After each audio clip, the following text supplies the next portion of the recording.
tudo bem com vocês? Para quem não me conhece, meu nome é William Nascimento, professor de Química, e hoje, como tema da nossa aula, vamos abordar o conteúdo propriedades coligativas, tonoscopia e osmose. Vamos saber os principais conceitos, os exemplos do nosso dia a dia, nosso cotidiano, né? Vamos fazer contextualização com a disciplina de Biologia e Bioquímica e também vamos comentar nessa aula as dificuldades que muitos alunos têm em compreender esse tema, os obstáculos epistemológicos, beleza? Já estava me esquecendo.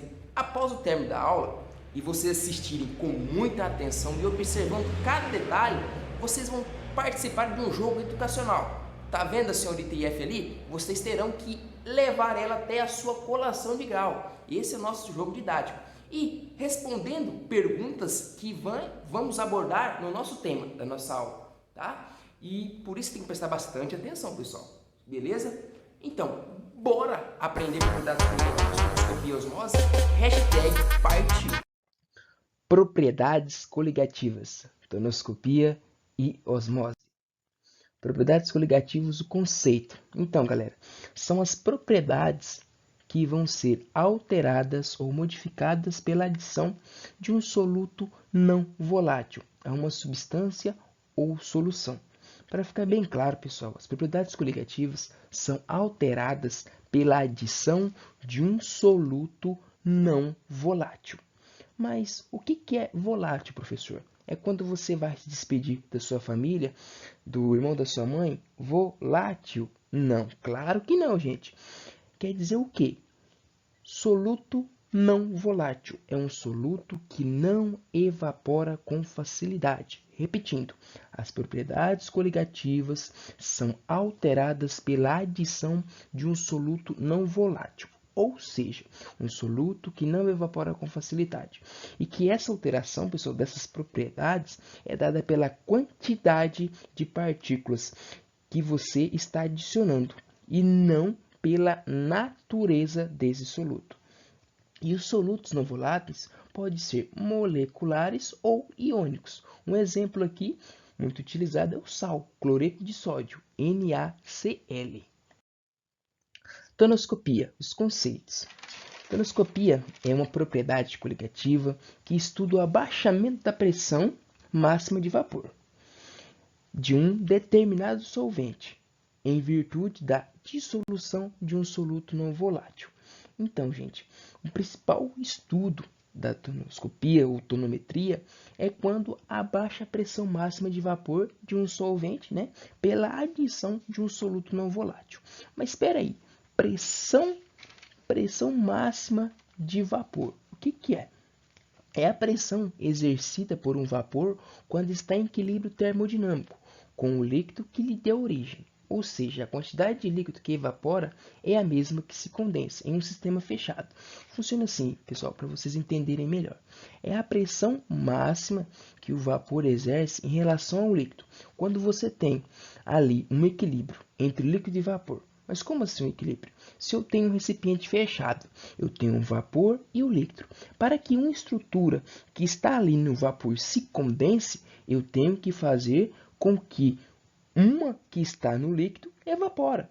Isso é um equilíbrio, tá entendendo? Para que uma se transforme em outra, tem que acontecer o processo inverso. Então, pessoal, quando eu tenho esse equilíbrio, a pressão que o vapor exerce em relação a esse líquido linear, antes dele entrar no estado líquido, é chamado de pressão de vapor. Olha o esquema que eu preparei para vocês. O primeiro frasco é a figura 1. Vocês podem observar que só tem água pura. Aqui nesse frasco, nesse becker, tem apenas água pura. Vocês podem ver que a pressão de vapor é maior.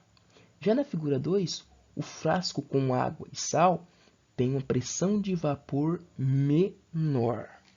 Então, gente, o que acontece com isso? Com o passar do tempo, se a gente analisar esses dois frascos aqui, a gente vê que o frasco que tem apenas a água tem uma pressão de vapor maior do que o frasco que tem a água mais o sal. Qual é a conclusão que eu tiro dessa história, professor? É que o sal é o soluto não volátil, o soluto que não evapora. A presença de um soluto não volátil causa o abaixamento da pressão de vapor. Mas espera aí, qual que é a explicação disso? Vocês podem ver que na figura 3 tem uma pessoa adicionando sal dentro da água. É o seguinte, gente, no momento em que o sal está chegando no recipiente, ele na verdade sofre a famosa dissociação, formando Na+ e Cl-, que está solvatado pela água. No momento dessa solvatação, você tem uma interação entre cada partícula, íon e água, numa interação que a gente chama de interação íon-dipolo. E exatamente essa interação, pessoal, o íon-dipolo, que dificulta a água virar vapor. E por isso a pressão de vapor é diminuída. Beleza? Tranquilo, pessoal? Ó, existe, para calcular esse abaixamento de pressão máxima de vapor, utiliza uma fórmula, essa fórmula que vocês estão vendo aqui, ó. Abaixamento do soluto da pressão máxima de vapor, molaridade, pressão máxima de vapor do solvente, uma constante, né? Esse fator de Van der Rohe, grau de dissociação, número de íons produzido por uma fórmula de soluto. Essa fórmula, então, é para calcular esse abaixamento de pressão. Essa primeira aula que a gente está fazendo aqui agora, a aula 6, é apenas a parte teórica, que eu vou apresentar as fórmulas para vocês e os conceitos, né? Mas na próxima aula vocês já vão trabalhando o exercício, né? Osmose. Qual que é o conceito de osmose? É a passagem do solvente de uma solução menos concentrada para uma solução mais concentrada, através de uma membrana semipermeável. E esse processo, gente, visa o equilíbrio das concentrações da solução. Aí, pessoal, tem um macete, tem uma musiquinha, né, para a gente não esquecer da principal conceito da osmose, né, o conceito da osmose, que é mais ou menos assim, ó. A osmose é assim, no meio menos para o mais. A osmose é assim, do meio menos para o mais. A osmose é assim. Mais ou menos isso, pessoal. E você vai cantando aí e vai decorando. É mais um macete mesmo. Então, gente, a osmose é a passagem de solvente do meio menos concentrado para o meio mais concentrado através de uma membrana semipermeável, para que as concentrações se igualem. E essa passagem de solvente só vai acontecer, muito importante também, gente, vocês prestaram muita atenção nessa parte, é que até o ponto que a pressão osmótica influencia e trava a passagem daquele solvente. Né? Agora, mas espera aí, professor, você está falando de pressão osmótica, pressão osmótica. O que é pressão osmótica? A pressão osmótica é a pressão exercida sobre a solução com maior concentração para que não ocorra a osmose. Pense comigo, gente. Você tem, olha a figura 4 aqui, um esquema da osmose. Você tem um recipiente, né, uma membrana semipermeável no meio da solução, uma solução mais concentrada e outra menos concentrada. Existe uma pressão sendo exercida sobre a solução que é mais concentrada. Vai impedir a migração do solvente para essa solução. Então, a pressão osmótica exercida sobre a solução com maior concentração, se a pressão estiver alta, não acontece a osmose. Se a pressão for muito alta, não acontece a osmose. Se ela aumentar, mais ainda acontece outro tipo de osmose, a osmose reversa, que eu vou explicar para vocês no próximo slide. Osmose reversa, né? Mas antes, pessoal, de entrar na osmose reversa, eu vou só recapitular outro assunto com vocês aqui. Aquele sal que está presente ali na osmose comum, no soluto não volátil, vai puxar a água do outro recipiente na direção dele. E isso, ele evita esse fluxo, né? Exerce uma pressão em cima desse líquido, e essa pressão, para evitar a osmose, é chamada de pressão osmótica. Só para fixar bem esse termo, pressão osmótica, tá? E lembrando, quanto mais soluto não volátil, quanto mais partículas estiver dentro, maior será a pressão exercida, maior será a pressão osmótica. Em nenhum momento, gente, vai estar preocupado com o tipo de partícula, e sim com a quantidade delas. Da maior pressão osmótica. Osmose reversa. Agora é o contrário, gente. O solvente vai sair agora da solução mais concentrada e ir para menos concentrada. Exemplo, a osmose reversa mais usual é a dessalinização da água. Tirar o sal da água do mar. Se pegar a água do mar, que é salgada, e promover uma osmose reversa, eu vou reter, então, no caso, retirar o solvente da água, vai permanecer apenas o soluto, que é o sal. E aí consegue dessalinizar essa água. Beleza? Aqui a figura 5, ó, mostra esse processo de dessalinização da água do mar, né? E já a figura 6 mostra a usina, né? Aqui é uma usina, você vê que fica próximo ao mar, para fazer essa retirada, né? E o que muitos alunos confundem, gente, antes de passar para o próximo slide, é que na biologia, né, e o que causa um dos obstáculos que o aluno não entende, é que se trata na biologia a difusão. O que é a difusão? A difusão é um transporte passivo dos solutos, das moléculas, como oxigênio, glicose e outros, através da membrana plasmática, né? E essa difusão é a passagem de soluto e a osmose de água, entendeu? Porque o aluno vê isso lá, vocês viram isso na disciplina de biologia, e muitas vezes pode interferir nesse conhecimento da osmose, mas tem que lembrar que difusão é a passagem de soluto e osmose de água. É preciso tomar muito cuidado para não confundir esses dois processos, viu? A difusão é a passagem do soluto através das membranas, de um meio para o outro. Já a osmose é a passagem de água, não de soluto, de um lado para o outro. Tranquilo? Existe uma diferença entre osmose, vamos falar osmose comum, e a osmose reversa.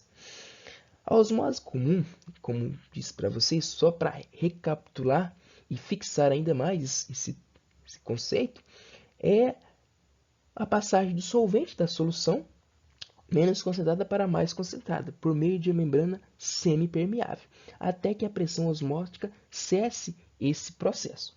Já a osmose reversa é quando a pressão osmótica é tão alta, a pressão acontece aqui, gente, ó, eu consigo fazer com que o solvente saia da solução mais concentrada e migue através da membrana semipermeável para a solução menos concentrada. E tem muitos exemplos também, gente. Lá na bioquímica, a gente tem um macete também.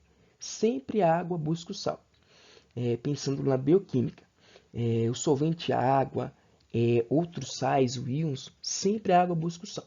Vamos pensar em dois exemplos aqui.